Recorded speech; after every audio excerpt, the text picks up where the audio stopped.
I lived in Odessa and dreamed of sailing to Africa, Australia, or Argentina. I loved all faraway places that started with A. My name started with A too, Olive, but I didn't like my name. I kept altering it. Angelina, Angela, Ariel. Yes, I was Ariel, a famous singer. I sang my songs to my only audience, Grandma Anta. Grandma always sat outside under a linden tree in the shade and didn't move, yellow like our wallpaper. Ever since I was very little, my mom left me sitting next to Grandma in summers. Grandma told me fairy tales, but she could never hear me. She went deaf a long time ago. I couldn't remember my father, her son, and I couldn't remember Grandma Anta's hearing. So to explain my songs to Grandma, I first drew pictures in colored chalk on the cracked asphalt or dance. Pale pink, light blue, white and creamy yellow palm trees, parrots, pineapples, and princesses in puffy dresses covered the sidewalk in the yard. One day, I wrote a song about a girl, a pirate, and a prince, and I made a long strip of pictures. The pirate kissing the girl, a pink heart over their heads, a prince on a galleon, pink sails full, the pirate and the prince sword fighting, the pirate in a pool of pink blood.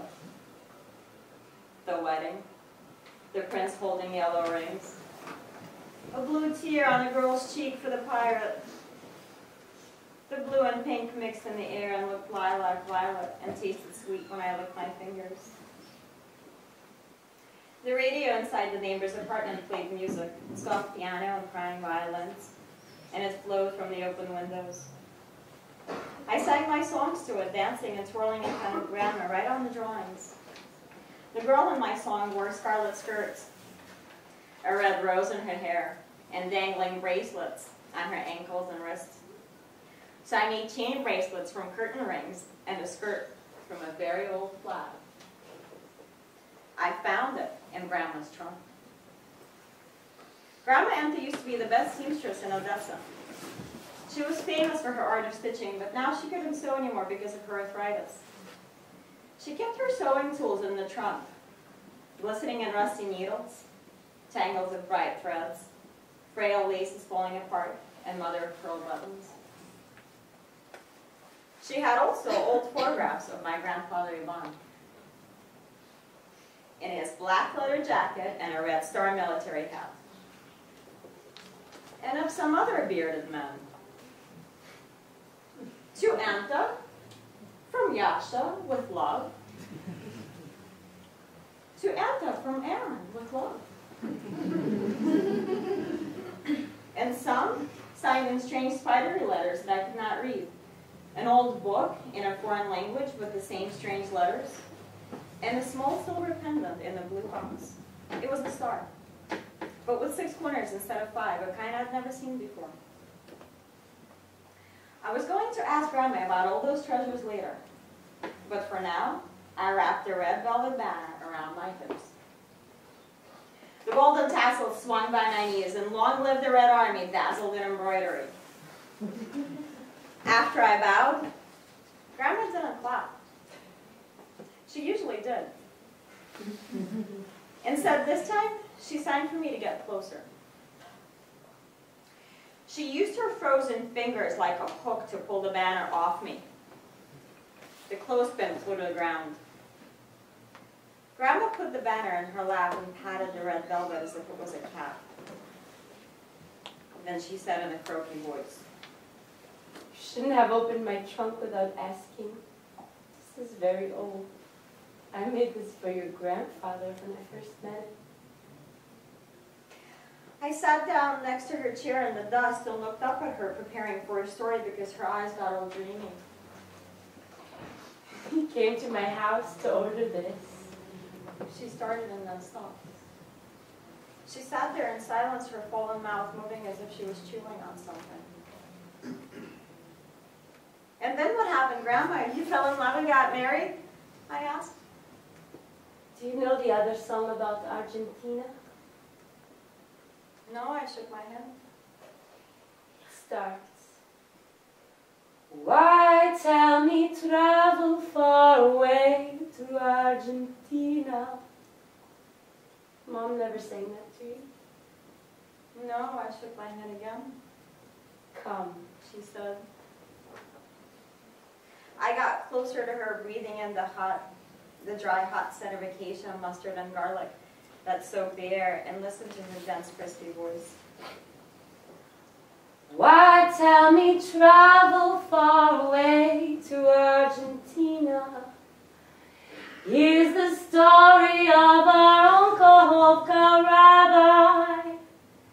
He lived a peaceful, quiet life without a worry, enjoyed his life as happy as a clam.